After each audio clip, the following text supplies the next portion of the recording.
रमणीय कथा आपण सर्वजण श्रवण करत आहोत। काल भगवान महादेवाचा विवाह सोहळा झाला। काय लग्न झालं महाराज। आपले लग्न गावात होतात, महादेवाचं जंगलात झालं आणि जंगलात होऊन मी एवढं सुंदर होईल असं वाटलं। या लग्नात मी सगळ्यात आपल्यात काय, मी बसेल होतो तुम्ही बसेल होते, मी बसेल होतो तुम्ही बसेल होते, पण ज्यांनी हे आयोजन केलं त्यांची किती सुंदर रात्री 8 वाजता जेवण भेटलं बिचारे। आणि एकदा मी काल पाहिलं, खरंच सगळ्यांनी आतुरतेने केलं, म्हणून तर ही कथा सारशीला दिली। नाही तर मी किती गावचे लोक ते म्हणते ना, मेरे पीछे भरा गाव की, ते म्हणते डॉन मधला राहिला काय, किती गावचे लोक आहेत माझ्या मागे, कथा द्या, पण मी देत नाही। आणि जिथं मन आवडलं तिथली कथा मी सोडत नाही। काल खरंच किती भव्य कार्यक्रम झाला। याच्यातने सगळ्यात जास्त तरुण मंडळी, जी सगळी मंडळी आहे सारशीचे नवयुवक मंडळी, याने जो उत्साह दाखवला, एवढ्या लोकांना जेवण पोहोचवणं सोपं काम नव्हतं।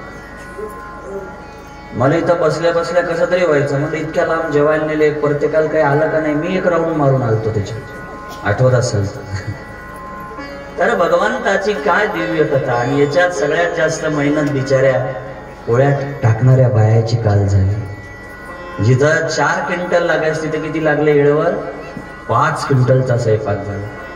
पण बिचाऱ्या हरल्या नाही, बम भोले टेकडीवाले, एकदा त्याच्यासाठी टाळ्या होऊ द्या। काय सुंदर भाव। सगळेजण आपापली आहुती कथेला द्या लागले, सर्वजण आपापलं कार्य करायला लागलेले, हे महत्वाचं। फार आनंद वाटला की 8 वाजेपर्यंत स्वयंपाक चालला, पण कोणी उपाशी गेलं नाही, हे महत्वाचं। म्हणून करता करिता महादेव,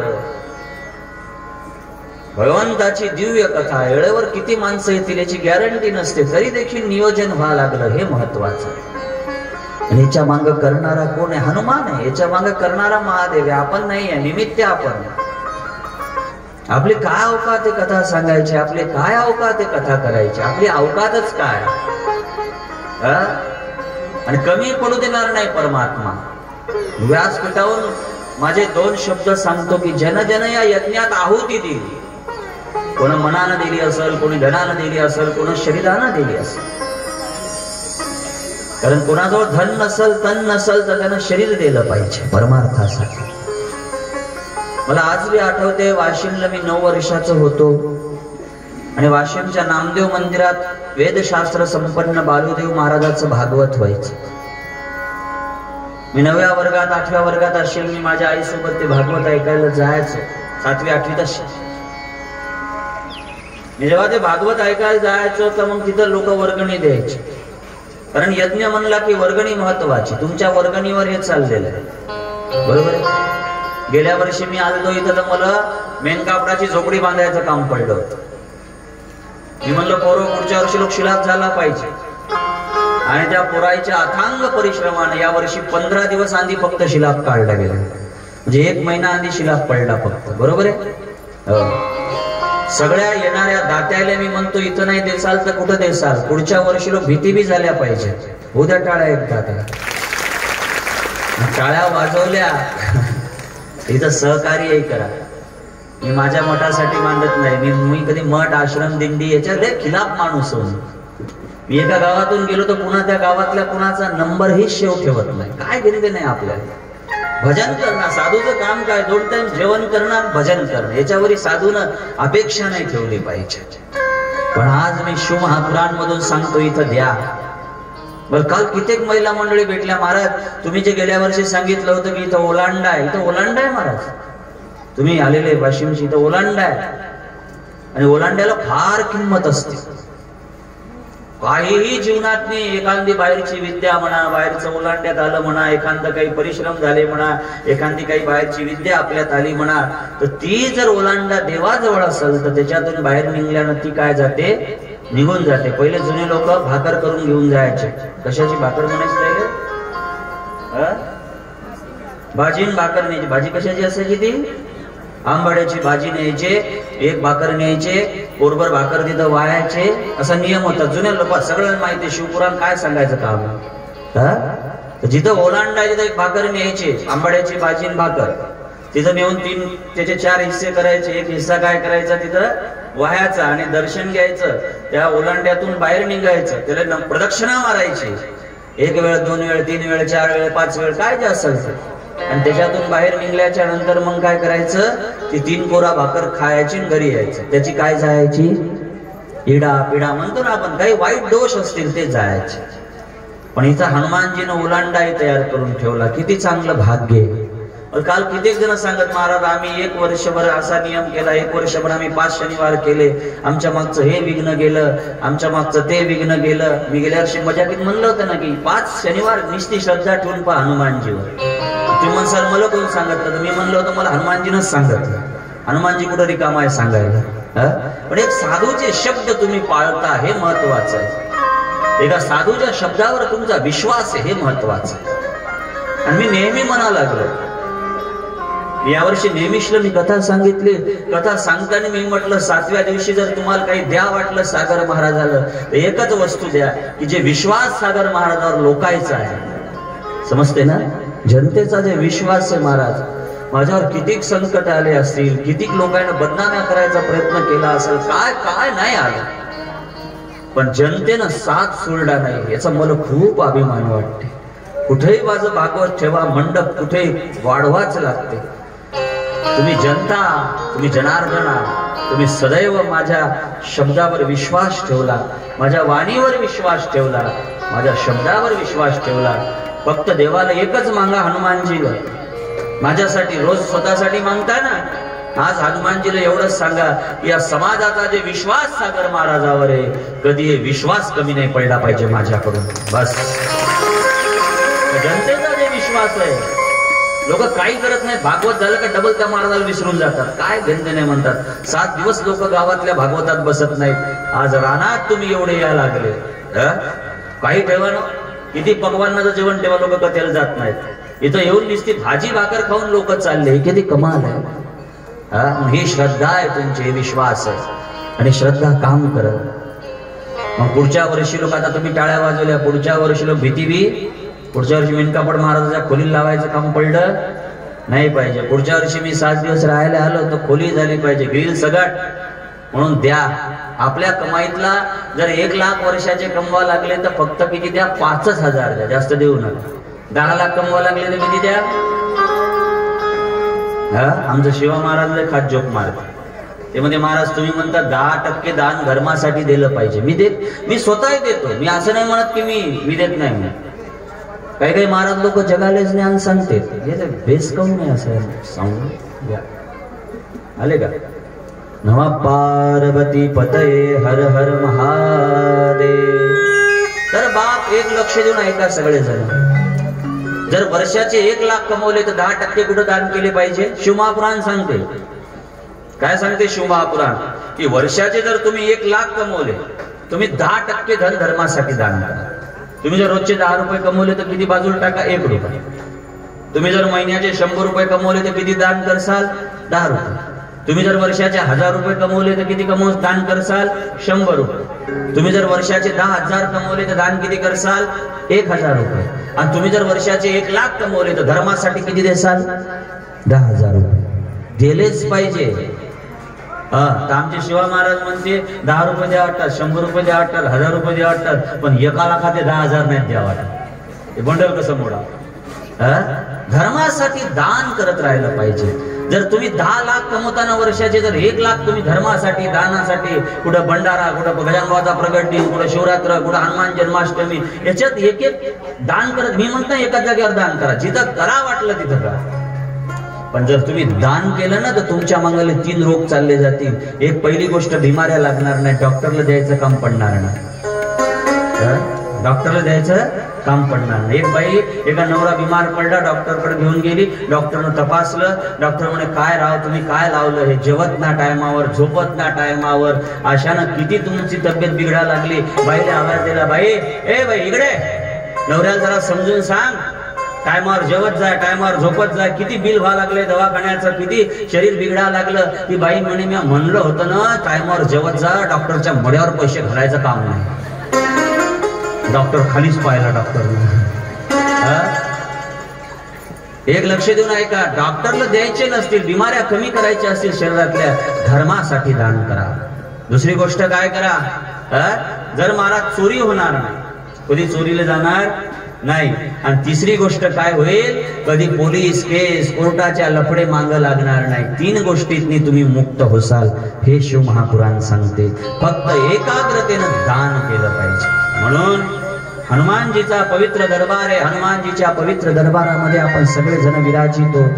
आणि या पवित्र हनुमानजी महाराजाच्या दरबारामध्ये सगळेजण विराजित असताना भगवंताचं दिव्य चरित्र श्रवण करायला लागलो. हे शिव महापुराण सगळं सारशी पंचकोशी, सारशी, तिलेबिटुडा, दामरोन हे सगळे गाव मला काही येत नाहीत. कासळेश्वर इकडे जा काय जे असतील ते सगळे गाव काय झाले, आज आपण इथं आलो तर काय झाले, शिवमय झाले. काय झाले, शिवमय. सगळ्याचं जीवन काय झालं, शिवमय झालं. सगळ्याला ध्यास लागला, उठलं की चला चला चला चला महादेव महादेव महादेव महादेव. काय एक बाई तर काल म्हणे महाराज मी झोपली म्हणे, झोपत नाही आवाज आला म्हणे महादेव, मी उठून बसली म्हणे. क्या बात आहे.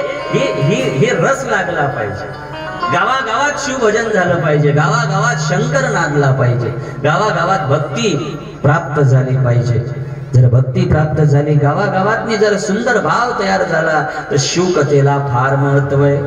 चला आता आपण आपल्या कथेकडे वळूया. भगवंताची दिव्य कथा आपल्याला सगळ्याला श्रवण करायची. आणि भगवंताची कथा श्रवण करत असताना एक काम आपल्याला करायचंय. काल महादेव पार्वतीचा विवाह झाला, शंकर पार्वतीचा विवाह झाला. पार्वतीला घेऊन महादेव जाणूच घरात गेले आणि 15 दिवस वराड राहिलं. कुठं राहिलं, 15 दिवस वराड राहिलं. कुणीकडं, भगवान हिम महाराजांच्या घरी. आणि हिम महाराजांच्या घरी वराड राहिल्यानंतर त्या हिम महाराजाला सगळे देवता भेटायला गेले की आम्ही चंद्र सूर्य इंद्र स्वर्गाचे देवता आहोत, आम्हाला जास्त वेळ थांबवणं बरोबर नाही. आमचे काम पडलेले आहेत, आमचा व्यवहार पडलेला आहे, पुरा दुनियेचा व्यवहार ठप्प झालेला आहे, आम्हाला आता सुट्टी दे. महादेवाच्या लग्नात आम्हाला विदाई दे.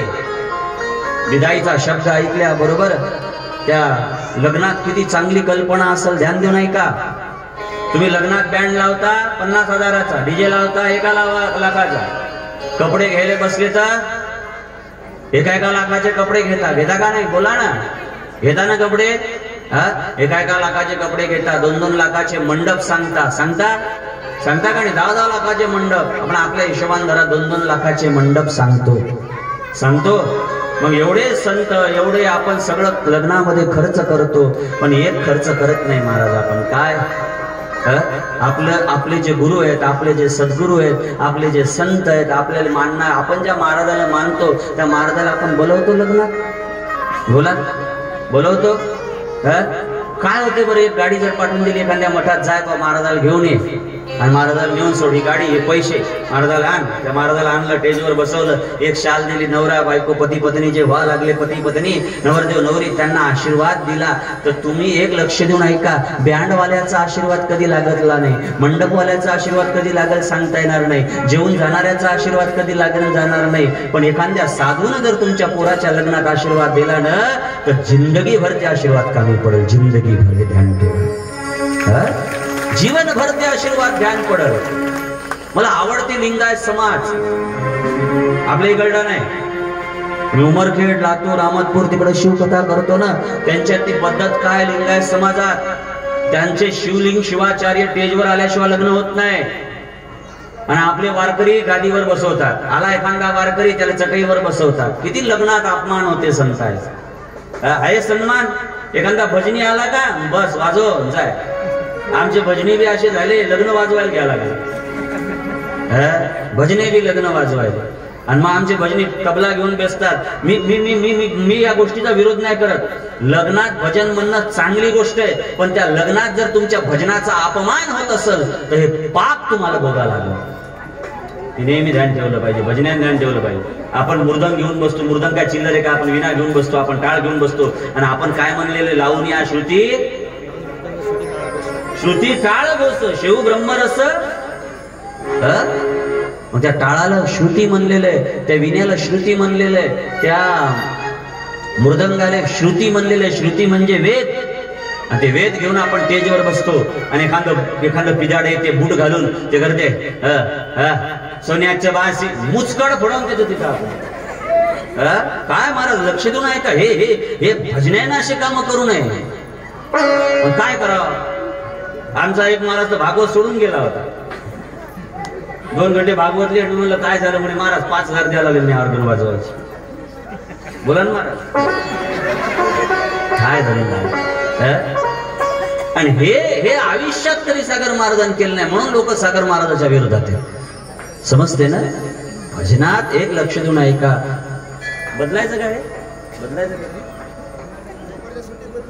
बंद करायला स्पीकरलाच बंद.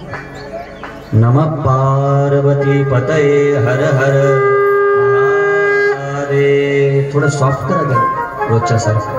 तर व्याजी सुंदर कथा सांगतात, चरित्र सांगतात, निर्मळ चरित्र सांगतात महाराज. विप्रेति बहुयती न भगवान स्वयेति सुंदरम विप्रेन जानेन परीक्षितम कथयति न मये चरित्रः. म्हणून जीवनामध्ये एक गोष्ट ध्यान ठेवा. संत आणा लग्नात.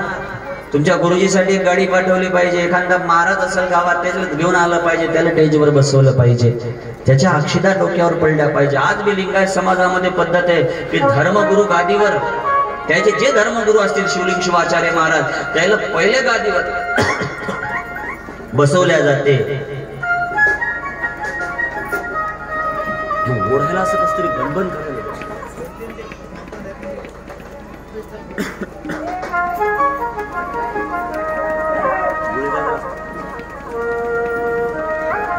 भयन करा. पहिले सुरुवातीला बरं होतं ना ते.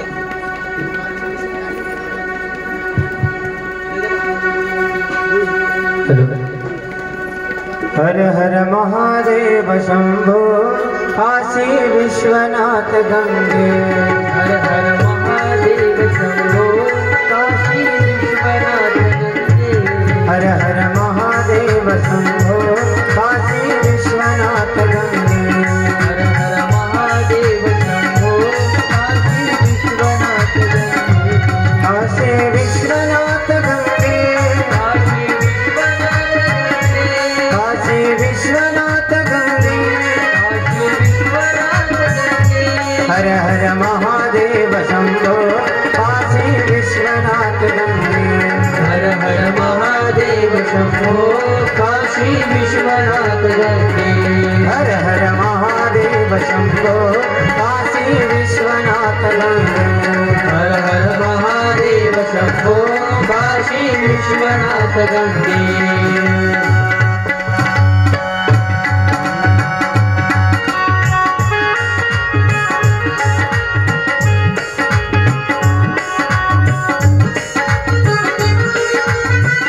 शंभो काशी विश्वनाथ गंगे. हर हर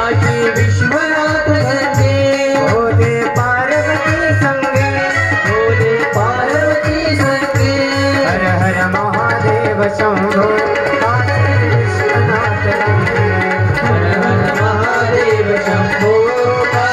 विश्वनाथ गंगे. हर हर महादेव शंभो काशी विश्वनाथ गंगे. हर हर महादेव शंभो काशी विश्वनाथ गंगे. महापार्वती पतये हर हर महादेव. विको द्या थोडं त्या मॉनिटरला द्या. विको 20 तास याच्यावर मारायला. पहिले सुरुवातीला मस्त होतं. तर बाप लक्ष द्या सगळेजण. भगवान हिम महाराजांना जेव्हा वरात निघली आणि वरात निघल्यानंतर जेव्हा पार्वतीला महादेवाला विदाई देण्याची वेळ आली तेव्हा त्यांनी 7 सप्त ऋषी बोलवले. जेवलो नाही का? आता किती बोलवले? 7 सप्त ऋषी बोलवले. 7 ऋषी. आणि 7 ऋषी बोलवल्याच्या नंतर व्यासजी सांगतात हे सप्त ऋषी आले आणि हे सप्त ऋषी काय करायला लागले? यांना सांगितलं की तुम्ही भगवान शंकराला थोडं तत्वज्ञान समजून सांगा. तत्वज्ञान समजून सांगा म्हणल्यानंतर ते सप्त ऋषी भगवान महादेवापाशी गेले आणि महादेवाला हसून म्हणायला लागले, देवा पुऱ्या जगाचा बाप तू आहे, पुऱ्या विश्वाचा मालक तू आहेस. तुला आम्ही तत्वज्ञान काय सांगा. किती चांगली कल्पना आहे पाहावर. आपल्या लग्नात काय बोलवले? 7 ऋषी बोलवले आणि 7 ऋषीच्या 7 बायका बोलवल्या. त्या 7 बायका कुणीकडे पाठवल्या? पार्वतीला पतिव्रता धर्म समजून सांगायसाठी पाठवल्या. आणि पार्वतीला 7 पतिव्रता धर्म समजून सांगायसाठी गेल्या आणि 7 कुणीकडे गेले? ऋषी महादेवाला पत्नीव्रता धर्म समजून सांगायला. काय भाव आहे, किती सुंदर कल्पना आहे. मी तर म्हणतो लग्नात डीजे बंद करा, जराशे फालतू धंदे बंद करा आणि एखादी कीर्तनकार, एखादी स्त्री ब्रह्मचारी तिला पतिव्रता धर्म समजून सांगायसाठी आपल्या मुलीला बोलवा. एखादा साधू असेल की त्या साधूला त्या मंडपात बोलवा आणि आपल्या मुलाला पत्नीव्रता धर्म समजून सांगायसाठी चांगली कल्पना. महादेवाचं लग्न लागलं तर त्या महादेवाच्या लग्नामध्ये काय झालं महाराज? महादेवाच्या लग्नामध्ये काय झालं? सुंदर भावानं सुंदर भक्तीनं काय केले? सप्त ऋषी भगवान शंकराकडे गेले आणि भगवान सप्त ऋषी शंकराकडे गेल्यानंतर शंकराला नमस्कार केले. भगवान शंकराला नमस्कार केल्यानंतर महादेवाला सांगायला लागले, महादेव आजपासून तुमच्यावर एक जबाबदारी आलेली आहे. नवर थोर पतिव्रता धर्म जपा आता. बरोबर? तुकडोजी महाराजाची हे ना मंगल अष्टका. नवे पोर तू आता आली जबाबदारी तुझ आता.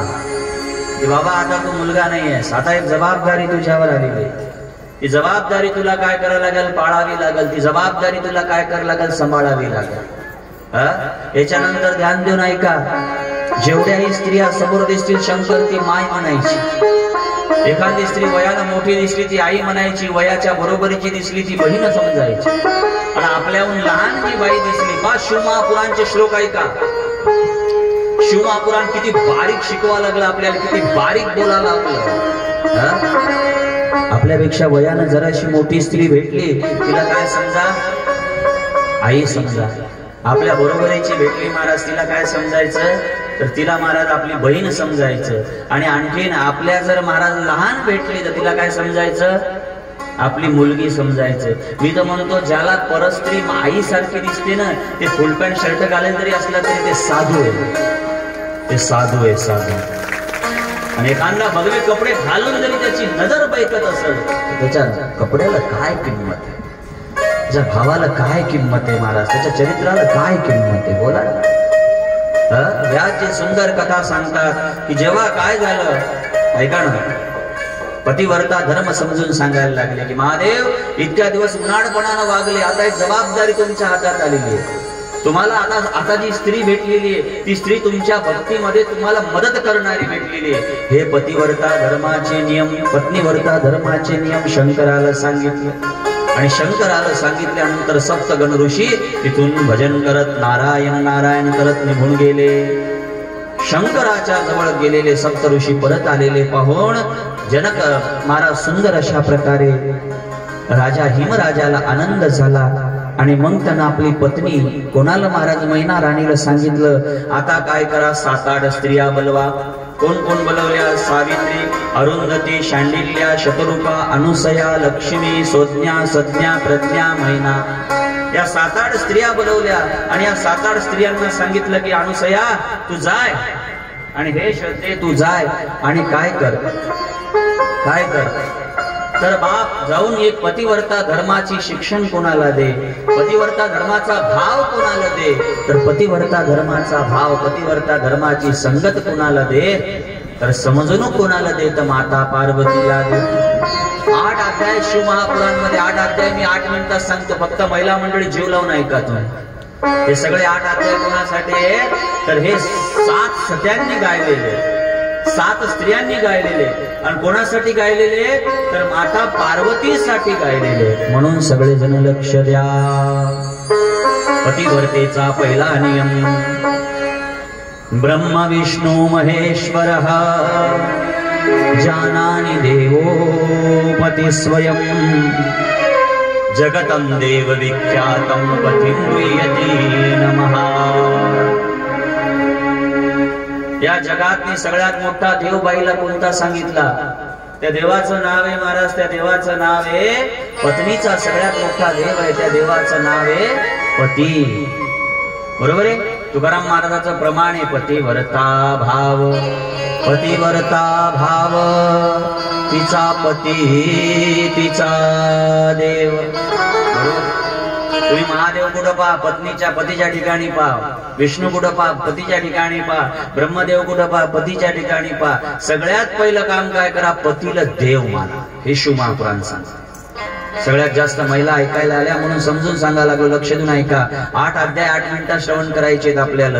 तुमचा सगळ्यात मोठा देव कोणता आहे, त्या देवाचं नाव आहे पती. पतीच्या वरचा देव स्त्रीला भागवतामध्ये सांगितला नाही, शिवमहापुराणमध्ये सांगितला नाही.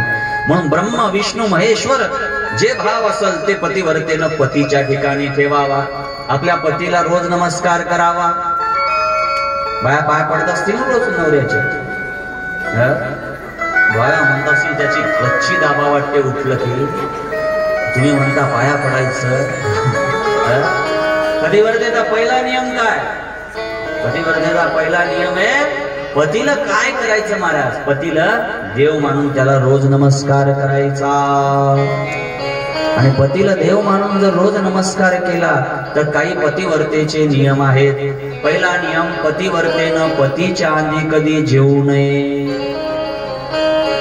पाच कशा हसा लागल्या पा, शिवमहापुराण ऐकायला आले ना. आणि शिवमहापुराणचे 8 अध्याय आहेत. आणि या 8 अध्यायामध्ये माता पार्वतीला उपदेश द्यायला लागलेले आहेत. कोण द्यायला लागलेले आहेत, सप्त ऋषीच्या पत्न्या. पार्वती नाही तर माझं तुम्हाला असं वाटतं महाराज मनान सांगायला लागले तर घरी जा शिवमहापुराण काढा, पार्वती खंड काढा, पार्वती खंडाचे शेवटचे अध्याय काढा. तर त्याच्यात हे जर नियम नाही दिसले तर मला येऊन भेटले. आपल्याला फक्त एकच शिवमहापुराण माहितीये, काळे तिळवा, पांढरे तिळवा, हे वा ते वा, चढा झाडावर. भागवत झाल्या बाया. आम्ही त्या उमरखंड गेलो होतो. उमरखंड त्या बाया गाडी भरून, नवरा मेवणे सगळे गाडी भरून त्या कुठं रुद्राक्ष कुठं भेटू लागले, ते शिहोरले गेल्या. घडलेली घटना आहे. शिहोरले गेल्या आणि शिहोरले गेल्या आणि 15 दिवस अशा उभ्याच राहिले तिकडे. 10-12 15 घंटे, सॉरी 15-20 घंटे उभे. खाली जागा नाही, पाणी प्यायला जागा नाही, मरायची वेळ आली. कशा तरी बाहेर आले, गाडीत बसले, मग बाहेर येऊन जेवण खावण केलं, घरी आले. आणि आमची त्या गावात शिवमहापुराणची कथा चालू होती, शिवरात्रीला सुरू झाली ती. आणि मग ते गेलो बा आम्ही सांगायला. मग ती बाई सांगू लागली, आम्ही ज्या घरी चहा प्यायला गेलो, घडलेली घटना नाही, 2 जण पुरावे. ती बाई सांगू लागली म्हणे महाराज गेली 15 घंटे, पाणी नाही, चहा नाही, सगळे पाहुणे साडू सोबत सांनी, आमचा सगळा परिवार होता म्हणे, सगळे गेले. आणि मग घरी आलो, जेवण खावणं केले, ते सगळे पाहुणे वाटी लावले की नवऱ्यानं असं हाणलं म्हणे मला धरून. हाणणार काऊन नाही, 15 घंटे त्याच्या जीवाला पाणी नाही. आणि तुम्ही मी येड्यावाने नवऱ्याला कुठे घेऊन हिंडता. एक लक्ष देऊन ऐका, समाज आले फक्त 2च गोष्टी जास्त आवडायला लागलेल्या आहेत. एक चमत्कार, तिथं नमस्कार, आणि एक बाबा. बस तिथं वाऱ्यास सुरू यायचे. गजानन बाबा गेले का भारतातले, शाही बाबा गेले. अरे त्याचा अंगारा लावा, चमत्कार घडते. बोथच्या मारुतीच्या निस्ता अंगारा लावा. नाही जर अनुभव आला तर मला येऊन भेटा, फक्त श्रद्धेने लावा. इथला अंगारा लावा, अंगारा. माती लावली तरी महाराज तुमचा फायदा होईल. कशाला विनाकारण इकड तिकड फिरता.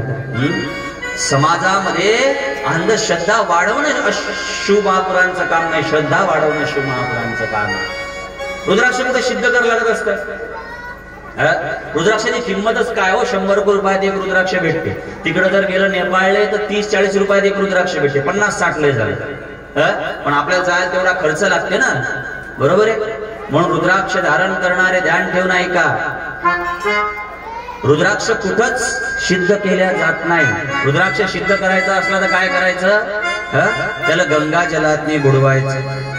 गंगा जलामध्ये रुद्राक्ष बुडवला रे बुडवला, रुद्राक्ष गंगा जलातने बुडला की झाला ते पवित्र. काय लागते त्याला.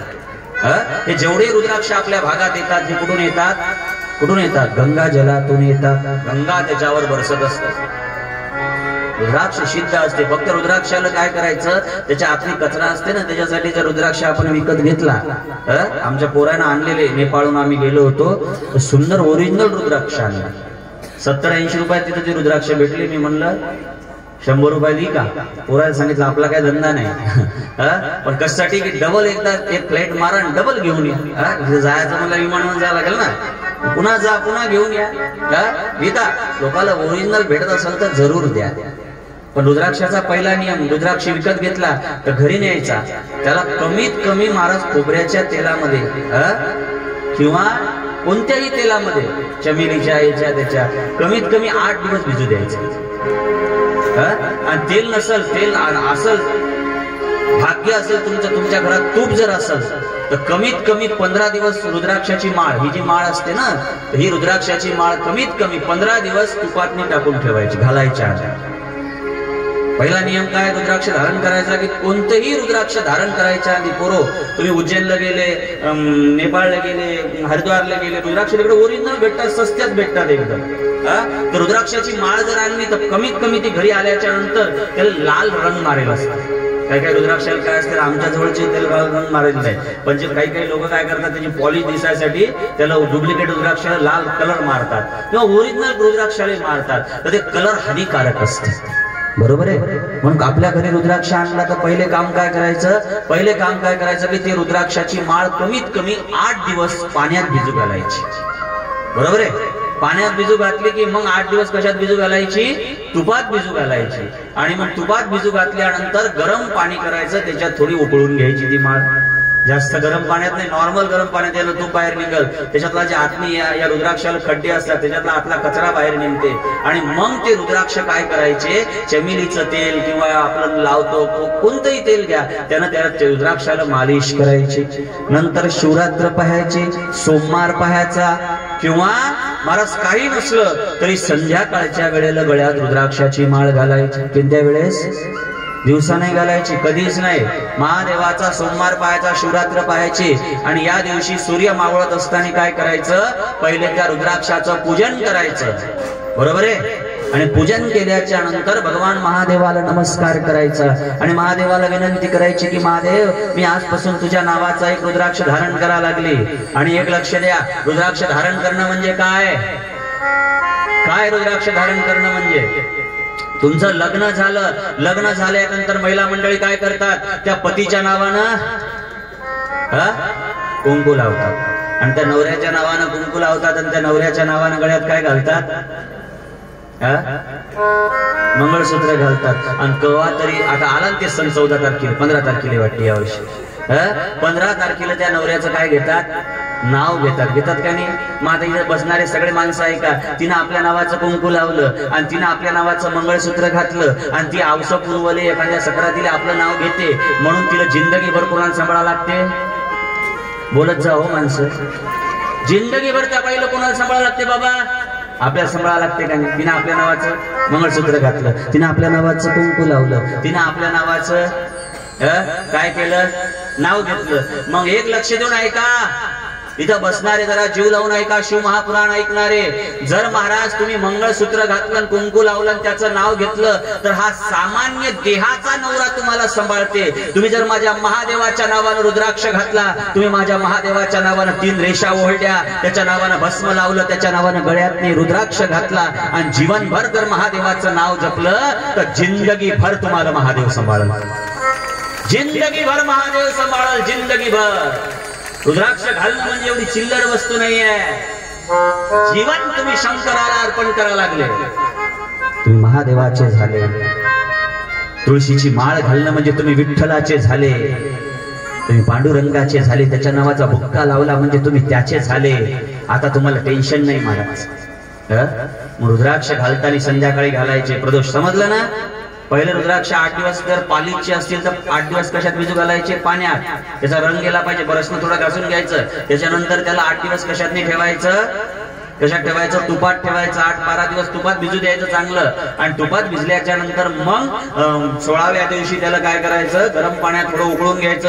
आणि उकळून घेतल्यानंतर ती माळ उन्हात सुकून घ्यायची. आणि मग संध्याकाळी प्रदोष असताना, शिवरात्र असताना किंवा सोमवार असताना संध्याकाळी महादेवाची गंध, अक्षित, पुष्प, धूप, दीपनी जी पहिल्या दिवशी सांगितली तसं पूजन करायचं. आणि मग भगवंताची रुद्राक्षाची माळ गळ्यात धारण करायची. आणि एकदा माळ घातली की जिंदगीभर काढायची. समजतं काय म्हणतो मी. एकदा जर तुम्ही गळ्यात माळ घातली तर जीवनभर ती माळ तुमच्या गळ्यात असली पाहिजे. जीवनभर मरेपर्यंत ती माळ कुठे असली पाहिजे, तुमच्या गळ्यात. आणि शेवटच्या टायमाला लक्ष देऊन ऐका, तुम्ही जेवढं सोनं केलंय कोणाचं असते, आपल्या गळ्यातलं सोनं कोणाचं असते, पोरीच असते का नक्की? काय काय जवाई खुश झाले, सासून गहू केली म्हणली यावर्षी. अहो आपल्या अंगावरचं सगळं सोनं, सुनाचं असो का पोरीचं असो, उतरून घेतात का नाही? बोला ना. सगळं सोनं काढून घेतील का नाही? पण रुद्राक्षाची माळ कोणी काढणार आहे का? नाही. मग ती रुद्राक्षाची माळ आपल्या सोबत जळाली पाहिजे, एवढं महत्व रुद्राक्षाला. मग ती बाई सांगे म्हणे महाराज 15 घंटे आम्ही उभंच होतो. आपलं इथं होतो ना आपण. आणि मग काय झालं, ती बाई सांगायला लागली, ऐका तुम्ही गोष्ट ऐका पुढची. आणि मग घरी आली म्हणे, एवढं मारलं म्हणे नवऱ्यानं, 15 घंटे त्याला उभं केलं, उभं घेणं नाही देणं नाही. आणि हे सांगता सांगता ज्या खुर्चीवर बसेल होती ती खुर्ची मी थडकन तुटली. म्हणजे आम्हाला सांगू लागली. हे दोघ जण पुरावेदार होते. आम्ही धरलं बा, उचलता येईल ना त्या बाईला. एवढी फजिती कशाला करायची? ध्यान देऊन ऐका. रुद्राक्ष कुठेही भेटतात, सहज भेटतात, धारण करा. तर पहिला नियम काय पतिव्रतेचा? काय? नवऱ्याच्या आधी कधी जेवू नाही. पहिले फोन करून विचारलं जाते जेवून आला का नाही. तुम्ही बसाल जेवायले ते आज जेवाबर 2 दिवस. आपल्या इथं पहिली महिलाची पंगत आहे. नाही तर महादेव उपाशी पार्वती आधीच जेवून बसली. बाजी सुंदर सांगतात, ऐका ना. पतीच्या आधी कधी जेवू नये. पतिव्रतेनं कधी पतीच्या आधी झोपू नये. सकाळी मात्र पतीच्या आधी उठावे. नियम सांगा लागले. पती परगावी गेल्यास आपण कधी शृंगार करू नये. नवरा जर बाहेर गावी गेला तर पतिव्रतेनं कधी शृंगार करू नये. पतीचं नाव घेऊन कधीही जीवनात नवऱ्याला हाक मारू नये. लक्षण नाही का? नवऱ्याचं नाव घेऊन कधी नवऱ्याला हाक मारू नये. हा आजकाल पद्धत झाली काय नाही. आम्ही तर मुंबईला गेलो बाबा, कथा झाली. एक बाई म्हणे चला ना, एक माणूस म्हणे चला ना आमच्या घरी. गेलो तुझ्या घरी. ते घराचं जे बेल असते ना, काय फ्लॅटची काय म्हणतात त्याला, बेल म्हणतात ना, बेल. तर ती बेल वाजवायची, ती बंद पडेल होती. मग त्यानं दरवाजा ठोकणं चालू केला. आणि आवाज कसा द्यायचा माहितीये का? सुलू सुलू सुलू. आवाज द्यायची पद्धत. आपल्या बायकोला आवाज द्यायचा, सुलू सुलू सुलू सुलू सुलू सुलू. मी म्हणले सुलू सुलू क्या भानगडे? ते म्हणे मग समजेल तुम्हाला. धाडकन त्या बिचारीने दरवाजा उघडला आणि ती म्हणते काय म्हणतो उल्लू. परेशान झालो. उलू उलू सुना था, इलू उलू सुना था, सुलू उलू क्या है?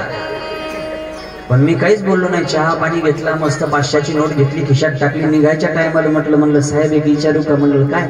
म्हणलं सुलू और उलू क्या भानगड आहे? ते म्हणे तिचं नाव सुलोचन आहे. मी प्रेमाने तिला सुलू म्हणतो, पण ती तुम्हाला उल्लू म्हणते. आणि उल्लू कशाला म्हणतात माहिती तुम्हाला?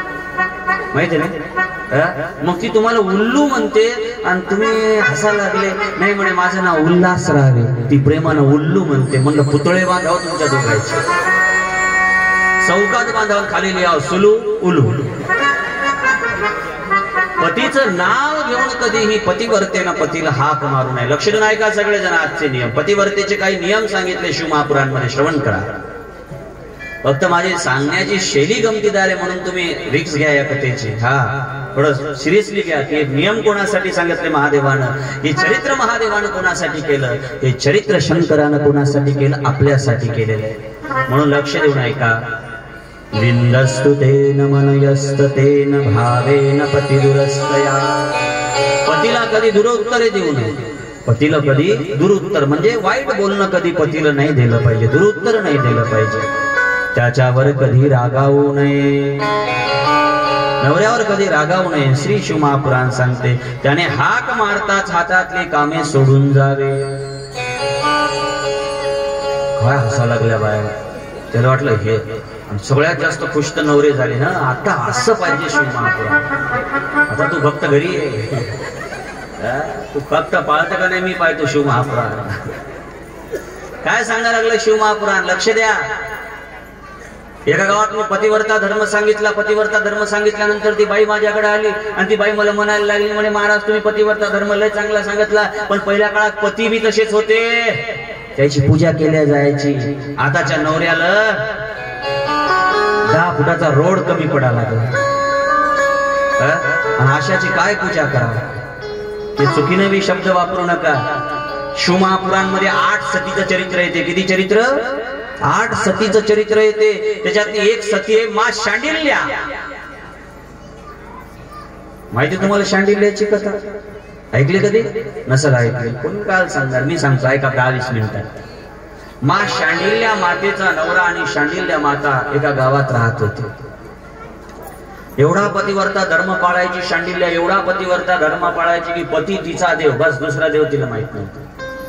नवरा जर घरात आला, इकडे लक्ष द्या, नवरा जर घरात आला, शांडिल्या जर साडी काढत असेल तर साडी काढता ती शांडिल्या काय करायची? ते मुसळ असं वर ठेवायची, वर आधर वर गेलेलं मुसळ असायचं, वर सोडून द्यायची. पहिले अंग येऊन त्याला काय द्यायची? काय द्यायची? पाणी द्यायची. महाराज पहा काय गंमत. एका शेजारी बाईनं पाहिलं, म्हणे मुसळ आदर राहिलंच कस काय? मग शांडिल्याचं मुसळ जर आदर राहायचं तर आपलं राहत नाही का? तिने विचारलं, शांडिल्या तुझं मुसळ आदर काऊन राहते? ती म्हणे पतीची सेवा करता करता पतीने आवाज दिला असेल मग राहिला असेल, माझं काही लक्ष नाही. म्हणे पण कशात राहते? म्हणे पतीची सेवा केल्यानं राहते. ही सकाळी उठली, नवऱ्याला म्हणे उद्या तुम्ही उठू नका, म्हणे मी उठील पहिले. काय झालं? मला तुमची सेवा करायची. म्हणजे तिनंच गरम पाणी केलं, किती थंड टाकावं हे माहित नाही, तसं त्याच्या अंगावर ओतलं, चांगलं इट करीन, त्याची पाठ घासली. रोज हे स्वयंपाक बनवे, ती खाय. आज त्यानं तिनं जेवण केलं, यानं खाल्लं आणि सांगत आता मुघडान बाहेर जा आणि 5 मिनिटात वापस या आणि आल्या मला पाणी मागा. ते म्हणजे नेमकं जे सांगितलं ते ऐका. घरी गेला, बिचारा गेला, 2 मिनिटात परत आला. हिनं साडी कांडायला घेतल्या आणि नवरा आला, म्हणे पाणी द्यायचं. मुसळ खाली होते, हिनं वरी केली. शांडिल्याचं वरी होतं, तिनं वरीच सोडलं, पण हिनं मुद्दा म्हणून खालचं वर केलं आणि सोडून दिलं. मग सोडून दिलं, जरासं बाजूला होऊन पाहायचं आदर राहते का नाही. हिनं त्याच्या खालीच बसलीन पाहिलं आदर राहते का नाही. ते नेमकं पडलं दातावर. म्हणजे प्रॉब्लेम असा झाला, खालचे दात राहिले आणि वरचे दात पडले. कशाला अशा पंचायती करता? शांडिल्य आहे महाराज. शांडिल्याचा कोण अधिकार समजून घेईल? काय शांडिल्याचा अधिकार होता? जरा जीवलवून ऐका शांडिल्याची कथा. महाराज, नवऱ्यासाठी सर्वस्व मानणारी शांडिल्या, नवरा म्हणजे आपला सर्व भाव मानणारी शांडिल्या, नवऱ्यासाठी अधमच्या अधम असणारा नवरा, पण त्याला देव मानणारी शांडिल्या. एक दिवस शांडिल्या मातेचा नवरा एका वेश्यालयापासून गेला. ऐका कथा सांगा लागले. कोण सांगा लागल्या? सप्तऋषीच्या पत्न्या. कोणाला सांगा लागल्या? मा पार्वतीला सांगा लागल्या. 8 कथा सांगितली. अनुसयाच्या सांगितली, रेणुकेची सांगितली, शुचिव्रताची सांगितली, लोपामुद्राची सांगितली, शांडिल्याची सांगितली. एक कथा आम्ही सांगून जातो, जास्त वेळ घेत नाही. एक दिवस शांडिल्याचा नवरा ज्या गल्लीतून जाऊ नये त्या गल्लीतून गेला आणि जाता जाता एक वेश्या त्याला आवडली. घरी आला, जेवलाच नाही. 1 दिवस झाले, 2 दिवस झाले, 3 दिवस झाले. नवरा परेशान बसला, त्याचा चेहरा सुकला, तो जेवत नाही. बायको जवळ गेली, मा शांडिल्या जवळ गेली आणि विचारलं, अहो तुम्हाला काय झालं? का जेवत ना? का अन्न सोडलं? अन्न सोडायचं काम काय? तुम्ही 3 दिवस झाले जेवले नाही, तर मीही 3 दिवस झाले जेवली नाही. पतिव्रतेचा नियम आहे, पती जर उपाशी असेल तर पत्नीनं जेवू नये. म्हणून सांगा ना काय दुःख आहे? म्हणे सांगायसारखं नाही, तुम्हाला माझी शपथ आहे, सांगा काय दुःख आहे? म्हणे शांडिल्या, तू जर दुःख ऐकलं तर तू त्याच्यावर उपाय काढणार नाही, मला सोडून जाशील. म्हणे सांगा तर खरी दुःख काय? मी एका गल्लीत गेलो होतो, त्या गल्लीत वेश्याची होती, मला एक वेश्या आवडली. शांडिल्या म्हणे बस एवढंच? काय म्हणे? बस एवढंच? काय समजदारपणा असेल महाराज, काय पतीवर निष्ठा असेल, किती भाव असेल नवऱ्यावर. नवरा काय म्हणते की मला दुसरी स्त्री आवडली. हे ऐकल्यावर मी एक शब्द न बोलणार. तिचं नाव काय? शांडिल्या. माणसानं फक्त एकच काम करावं, घरी जावं आज आणि फक्त एवढंच म्हणावं की शेजारीसारखी भाजी तुला जमत नाही. उद्या जर ते नाही शिजून इथं आला, ताकद आहे का मला डोक्यावर? त्याच्या बेलनं पडत डोक्यावर. शांडिल्या म्हणते मालक टेन्शन घेऊ नका, तुम्हाला वेश्या आवडली ना आणि पतिव्रता धर्म मी निभवी. शांडिल्या मातेने एवढं लाकूड काढावं मला, सकाळी चंदनाचं पाट्यावर घासाव. ऐका ना, पाट्यावर घासाव शांडिल्या मातेनं चंदन. आणि चंदन घासल्याच्या नंतर त्याचा बाटलीवर सडा करावा आणि ते सडा नेऊन वेश्येच्या दारात टाकावा. 1 दिवस झाले, 2 दिवस झाले, 3 दिवस झाले, 4 दिवस झाले. वेश्या मनातल्या मनात विचार करायला लागली की ज्या वेश्येच्या दारून लोक जातात तर थुंकून जातात, माझा दरवाजा पाहू नये शायन्या माणसानं. इतक्या वाईट जाग्यावरची मी वाईट स्त्री आणि माझ्या दारात चंदनाचा सडा कोण टाका लागला? माझ्या दरवाज्यात चंदनाचा सडा टाकण्यासारखं कोण्या बाईला काय काम पडलं? 8 या दिवशी वेश्या जागीच राहिली.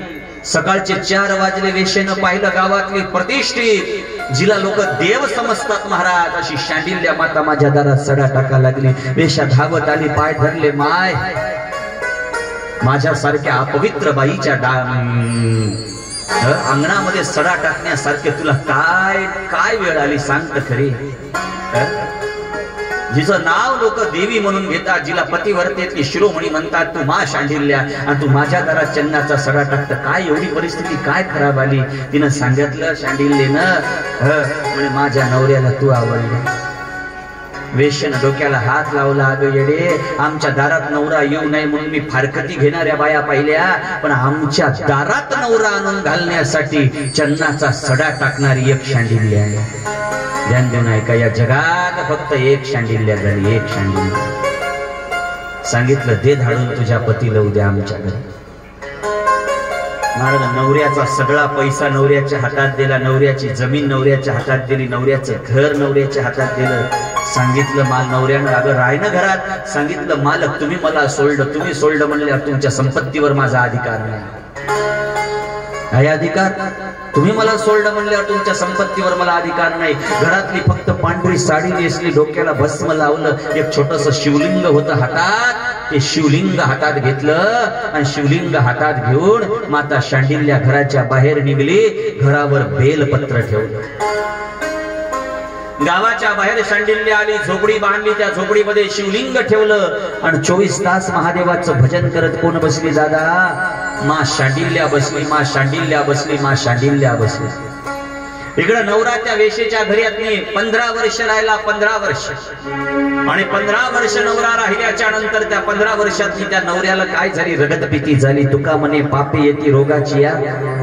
नवऱ्याला रगतपिती झाली, पुरा अंग सळलं, त्या अंगातून पू व्हायला लागला, त्या अंगातून रक्तपिती व्हायला लागली, सगळं अंग सडायला लागलं. वेश्येनं कंबरड्यात लात घातली, वेश्येनं कंबरड्यात लात घातली आणि तिला शांडिल्येच्या नवऱ्याला हाकलून दिलं. शांडिल्येच्या नवऱ्याला हाकलून दिल्याच्या नंतर शांडिल्येचा नवरा सरपडत सरपडत चालता येत नाही, सगळं अंग सळलं, सर्पासारख्या नदीच्या काठावर आला आणि शांडिल्येनं ओळखलंय माझा नवरा आहे. सकाळी सकाळी महादेवाच्या पूजेसाठी घागर भरून जाणारी शांडिल्येनं ओळखलंय माझा नवरा आहे. एका मिनिटात घागर काढली, पाणी टाकलं, त्याचं अंग साफ केलं, चंदन लावलं, शीतल केलं, त्याला कपडे घातले, घरात बसवलं. गावात शिवमहापुराण चालू होतं. काय अधिकार आहे? शिवमहापुराण चालू होतं. शिवमहापुराण करायला विचारलं, बाबा माझ्या नवऱ्याला आज रगतपिती झाली, बापानं माझ्या नवऱ्याला चांगलं होईल असा काहीतरी उपाय सांगा, उपाय सांगा म्हणल्याच्या नंतर त्या शिवपुराणकारांना सांगितलं. ऐका श्लोक. मणिकर्णिकां तीर्थां जगयति पापं नाशयति शिवा रक्षन्ते मुहुर्काशीर् जगत् विख्यात शंकरः. या जगात पापनाशिनी एकच आहे. पापनाशी त्याला काय म्हणतात? गेल नाही का तुम्ही? पापनाशी त्याचं नाव काशी. आलं लक्षात? पापनाशी त्याचं नाव काशी. आणि या काशीतली कोणतं तीर्थ आहे? मणिकर्णिका नावाचं तीर्थ. बरोबर आहे? काशीतली कोणतं तीर्थ आहे? मणिकर्णिका नावाचं तीर्थ आहे. आणि या मणिकर्णिका नावाच्या तीर्थात जर तुझा नवरा नेऊन आंघोळ घातल्या गेला तर तुझा नवरा काय होईल? शांडिल्या जसाच्या तसा होईल. आता शांडिल्या कुठं राहत होती? कर्नाटकात. शांडिल्या कुठं राहत होती बाबा? कर्नाटकात. आणि नवराला नेण्यासाठी कोणीच गावातलं तयार नाही ना, बैलगाडी नाही ना, काहीच नाही ना, काहीच नाही. कशात न्याव? कोणीच न्यायला हात लावायला तयार नाही. रगतपिती आहे, कोणाला होईल काही सांगता येत नाही. कोणी घोडा द्यायला तयार नाही, कोणी गाडी द्यायला तयार नाही. सगळं गाव म्हणा लागलं शांडिल्य आता कसं करतं, कशाला जाऊ दे ना, ज्या नवऱ्यानं तुला सोडलं वेशेच्या घरी राहायला, अशा नवऱ्यासाठी कशाला एवढी झंझट करतं. पण ती शांडिल्य म्हणे मी काय करू, मी पतिव्रता आहे, जीव गेला तरी चालत पण माझा पतिव्रता धर्म गेला नाही पाहिजे. शांडिल्य मातेनं टोपल्यात नवरा टाकला. कशात? ऐका, जीव लावून टोपल्यात नवरा टाकला. आणि तो नवरा इतका वाईट नवरा, एवढा दुष्ट नवरा, एवढा अपवित्र नवरा, त्या नवऱ्याला डोक्यावर घेतलं महाराज. कुठं? डोक्यावर. आणि डोक्यावर घेतल्याच्या नंतर कर्नाटकातून प्रवास करत करत प्रवास करत करत प्रवास करत करत मा शांडिल्य कुठं आली? परभणी जिल्ह्यात आली. आणि या परभणी जिल्ह्यामध्ये एक गाव आहे मांडाखळी. कोणी गेला असेल त्याला माहिती. या परभणी जिल्ह्यामध्ये एक गाव आहे, त्या गावाचं नाव आहे मांडाखळी. काय नाव आहे? मांडाखळी. आणि या मांडाखळी गावातनी मांडव्य नावाचे ऋषी तपश्चर्या करायचे. समजू नाही का? एवढी बारीक कथा कोणी सांगणार नाही कोणा. मांडाखळी गावात कोण तपश्चर्या करायचं? मांडव्य ऋषी. आणि ते कशावर बसून तपश्चर्या करायचे? सुळावर. सुळ असा रवायचा, त्याच्यावर बसून तपश्चर्या करायचे.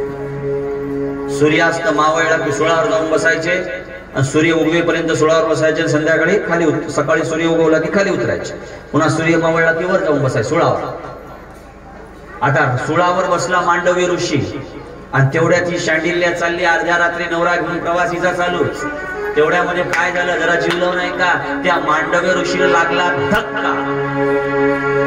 जसा मांडव्य ऋषीला धक्का लागल्या लागल्या ते सूळ जे होतं, सूळ ते पूर्ण मांडव्य ऋषीच्या अंगात घुसलं. मांडव्य ऋषीला राग आला, आणि मांडव्य ऋषीनं मागचा पुढचा काहीच विचार केला नाही. मांडव्य ऋषीनं श्राप दिला, ज्यानं कोण माझा सूळ हलवला तो माणूस उद्या सकाळचा सूर्य निघल्या मरल. सूर्य निघणं आणि तो माणूस मरण सगळ्यात. सूळ कोणाच्यानं हल्ला होता? शांडिल्य मातेच्या नवऱ्याच्यानं. बरोबर? सूळ कोणाच्यानं हल्ला होता? शांडिल्य मातेच्या नवऱ्याच्यानं. ते टोपलं खाली ठेवलं. शांडिल्य पाया पडायला लागली, महाराज नकावा असा श्राप देऊ, महाराज नकावा असा श्राप देऊ, माझा नवरा माझा देव आहे, मग ऐका महाराज, श्राप नका देऊ. महाराजांनी सांगितलं, तोंडातून शब्द निघला, कोणीच खोटा करू शकत नाही. काय करायचं तुझं तू पाहत बस. शांडिल्य 33 कोटी देवाला आवाज देते, इंद्राला आवाज देते, चंद्राला आवाज देते, विष्णूला आवाज देते, महादेवाला आवाज देते, ब्रह्मदेवाला आवाज देते, 33 कोटी देवाला आवाज देते, पण एकही देव तिच्या मदतीसाठी येत नाही. तेवढ्यात काय होते? ऐका ना, तेवढ्यात सूर्य उदय व्हायला लागते. मग शांडिल्यची तळपायातली आग मस्तकात जाते, आणि शांडिल्यची तळपायातली आग मस्तकात गेल्याच्या नंतर ती शांडिल्यनं असा, इकडं बा, सूर्य असा जरासा निघायला लागला की शांडिल्य असा हात करते. पा ताकद किती आहे पतिवरती. तुम्ही जेवढ्या शिव महापुराण ऐकायला आल्या, तुमच्या ताकद किती आहे? या देवी सर्वभूतेषु शक्ती रूपेण संस्थिता. नमस्तस्ये नमस्तस्ये नमस्तस्ये नमो नमः. कमी ताकद आहे महाराज. सूर्याला हात लावला आणि सूर्याला सांगितलं, सूर्या खबरदार निघला तर गाठ माझ्याशी. सूर्य निघेच. आता सूर्य नाही निघल्यावर कसं? तुम्हाला तर एवढं माहिती आहे ना सगळ्यांना की पृथ्वीवर अर्ध्या भागात काय असते? काय असते? अर्ध्या भागात असते सूर्य, अर्ध्या भागात असते चंद्र, अर्ध्या भागात असते दिवस, अर्ध्या भागात असते रात्र. मग एवढं सांगा, आता सूर्य जर जाग्यावर थांबला तर जे लोक जागी होते ते जागी राहू कटाळले, आणि जे झोपेल होते ते झोपू कटाळले. आणि याच्या सगळ्यात जास्त नुकसान कोणाचं झालं? ज्या बायानं सोयाबीन रोजानं सोंगायला घेतलं होतं. उधड्यावाल्याचा फायदा झाला, पण रोजावाल्या सूर्य काही मावळे ना रोज काही. तेव्हा घडी थोडी होती, सूर्यावर चाले काळ. एकीकडला सूर्य मावळे ना, एकीकडला सूर्य उगवे ना. सूर्य थांबला 8 दिवस, सूर्य जाग्यावरच थांबला महाराज, जाग्यावरच. 33 कोटी देवातल्या एकाची ताकद नाही झाली की शांडिल्य पुढे याव. आणि तिचा हात खाली करावा. शेवटी 33 कोटी देव माहूरला आले आणि मग अनुसय्येला नमस्कार केला आणि अनुसय्येला नेलं आणि अनुसय्येनं काय केलं, शांडिल्येचा हात खाली केला. सूर्य निघला, शांडिल्येचा नवरा मेला. अनुसय्येनं हात लावला आणि तिचा नवरा सुंदर, म्हणजे जे रूप बेकार झालं होतं त्याच्यापेक्षाही सुंदर असा पवित्र करून मा शांडिल्येला वापस दिला. बोल पतिव्रता धर्म की. एवढा अधिकार आहे कशात? पतिव्रता धर्मात. म्हणून कसाही असो, तुमच्यासाठी सगळ्यात मोठा देव कोणता आहे? बोलत जा ना जराशा. पती आहे. म्हणून पती परगावी गेल्यावर शृंगार करू नये पार्वती. पतीचं नाव घेऊन हाक मारू नये. ऐका नियम थोडी थोडी. पतीला दुरुत्तरे देऊ नये, पतीवर रागावू नये. हाक मारता सर्व काम सोडून धावत यावे. सांगितलेले काम आनंदानं करावे. पतीनं जे काम सांगितलं आनंदानं करावं. काही बायाला काही म्हणून नवऱ्यानं पहिले बोट मोडतो. बिलकुल असं काम करू नये. पती देव आहे. दुसरी गोष्ट, पतिव्रतेनं सांगितलेले काम आनंदाने करावे. खळखळ करू नये. खळखळ समजते? दण आपण बाहेर राग आला की काय भांडे आपटते देव. कधी घरात नाही भांडे नाही आपला. दण आपट करू नये. पतिव्रता स्त्रीनं जास्त दुसऱ्याच्या घरी कधी जाऊ नये. हे नियम ध्यान ठेवायचं. पण दुसऱ्याच्या घरी नाही गेल्या तर गावात काय चाललं कसं माहित व्हावं. म्हणून कधी पतिव्रता स्त्रीनं कधी जीवनातली कोणाच्या घरी जास्त जाऊ नये. शेजारणीशी जास्त बोलू नये. काहून सांगितलं असेल काय माहित नाही. लिहिले शिवमहापुराणे. मनसाल महाराजच सांगायला लागले. नाही येऊन पहा, आता इथं वाचून घ्या. शेजारणीशी जास्त पार्वती माणसानं बोलू नये. आणि शेजारी कशी असते? झोपल्या का काय? हा, शेजारी म्हणलं की सगळ्या शेजारणी असायला झोपल्या. शेजारणीशी जास्त बोलू नये. हिदगुज करू नये. घरची उणीव काही असेल तर ती उणीव कधी घराच्या बाहेर सांगू नये. जे काय असेल ते भागवत काय सांगते, शिवमहापुराण काय सांगते, घरात चटणी जरी आपण खात असाल तरी आनंदानं खायची. पण बाहेर जाऊन कधी सांगायचे नाही की मी हे केलं का मी ते केलं. घरची उणीव कधी सांगू नये. नवरा कसाही असला तरी देवच मानावा.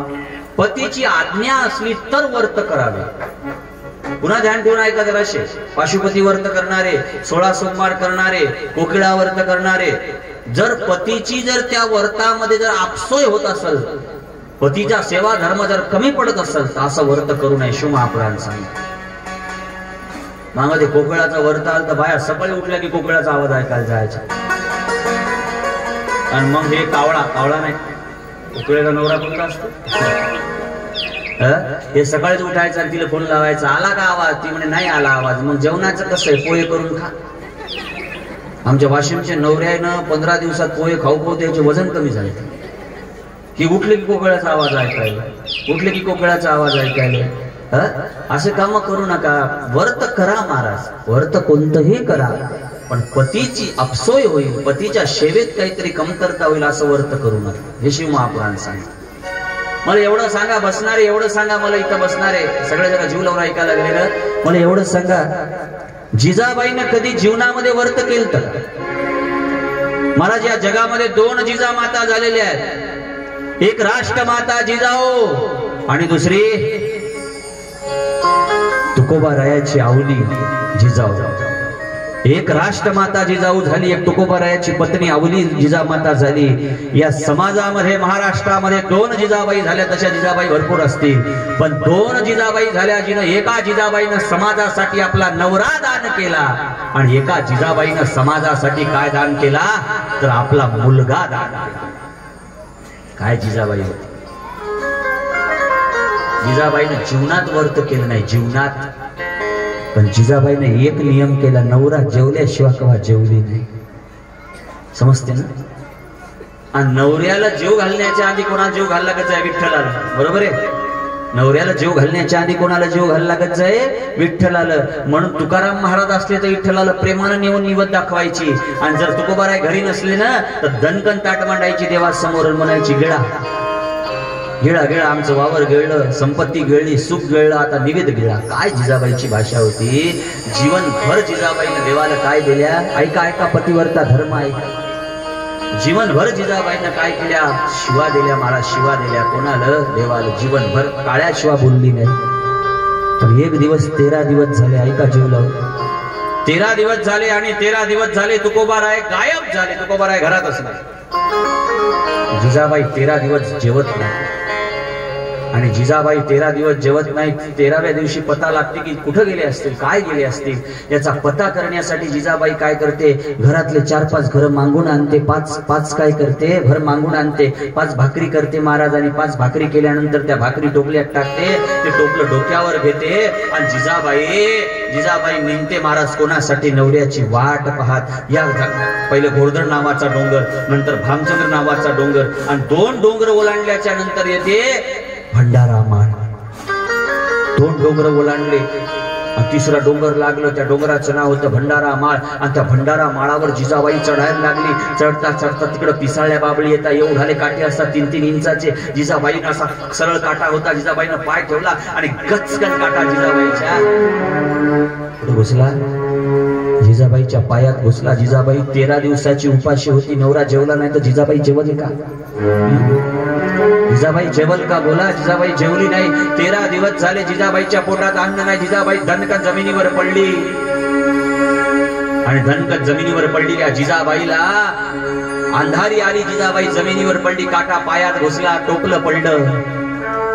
जगाचा बाप लटलट हलायला लागला. ऐका पतिव्रता धर्म, ऐका.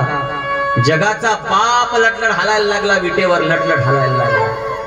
आणि जगाच्या बापानं कामधेनूला आवाज दिला. कामधेनू हो इकडे या. कामधेनू आली महाराज. त्या कामधेनूनं काय केलं? त्या कामधेनूनं महाराज शेळ्या झाली, मेंढ्या झाली. जगाच्या बापानं काळी कावड खांद्यावर टाकली आणि काळी कावड खांद्यावर टाकल्यानंतर काय केलं? देव धनगराचं रूप घेते. बकऱ्या चारायला लागते, मेंढ्या चारायला लागते. हातात पाणी घेते आणि पाणी घेतल्याच्या नंतर काय करते? दादा ऐका ना, थोडा आवाज द्या. परस पाणी घेते आणि पाणी घेतल्याच्या नंतर काय करते? जिजाबाईला शुद्धीवर आणते. ताई काय झालं? अरे दादा काटा टोचला रे, काटा टोचला. बरं झालं बापा देवासारखा धावून आला. आता देवासारखा धावून आला का देव आला? बोला. देव आला. कोण आला? देव आला महाराज. काढू का मी काटा? काटा काढू का म्हणल्यानंतर हे विचारतात काढता येते का काटा? देव मनातल्या मनात म्हणते लय लोकांचे काटे मीच काढले. रावणाचा कोण काढला? मीच काढला. हिरण्यकश्यपूचा कोण काढला? मीच काढला. भले भले काटे काढायचा अभ्यास आहे मला. जगाचा बाप जिजाबाईला समोर बसवते, खाली बसते, मांडी घालते. मांडीवर पाय कोणाचा आहे? जगाच्या बाप्पाच्या मांडीवर पाय कोणाचा आहे? जिजाबाईचा. जिजाबाईचा आहे महाराज. जिजाबाईचा. आणि जगाच्या बापाच्या मांडीवर पाय ठेवून जिजाबाई काटा काढायला लागते तर देव तोंडातला ठुमका काढते. जिजाबाईच्या पायाला लावते आणि काट्यानं काटा काढणं चालू करते. गचकन काटा बाहेर येते. जगाचा बाप आपला पिवळा पितांबर फाडतो. जगाचा बाप आपला पिवळा पितांबर फाडते आणि जिजाबाईच्या पायाले काय लावते? आपला कपडा पितांबराचा लावते. जिजाबाई म्हणते वा दादा वा, देवासारखा धावून आला. बोल तुला काय पाहिजे? एवढ्या पंक्ती होतात पण देव कधी जेवत नाही. लोक किती पकवान करतात, किती काय करतात, पण जगाचा बाप कधी जेवत नाही. ते जगाचा बाप जिजाबाईला काटा काढल्यावर काय म्हणते? ताई तुला द्यायचंच असलं तर काय दे, तुझ्या भाकरीतली एक भाकर दे. जिजाबाई म्हणते काही माग पण भाकर मागू नको. अरे पण दे ना भाकर. अर्धी कोरभर म्हणे खपुराही देत नाही, माझा नवरा उपाशी आहे. जगाच्या बापानं मागाव. ऐका माऊल्याव ऐका, जगाच्या बापानं तुमच्या पुढे हात पसरावा एवढी ताकद तुमच्यात.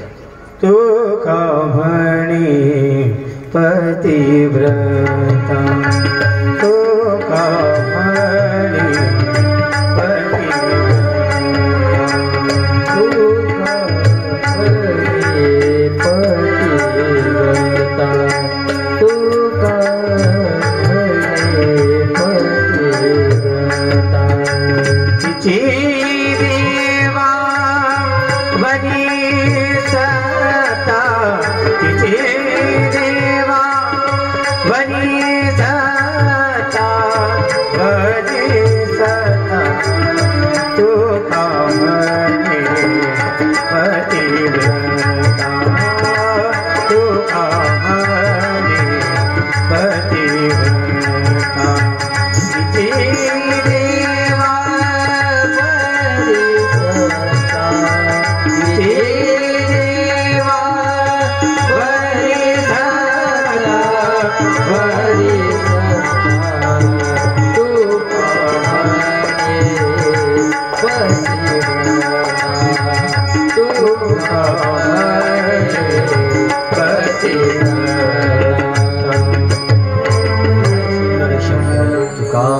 पतिव्रता. डायरेक्ट टाकले काय मॉनिटर टाकून विकू नमः पार्वती पतये हर हर महादेव.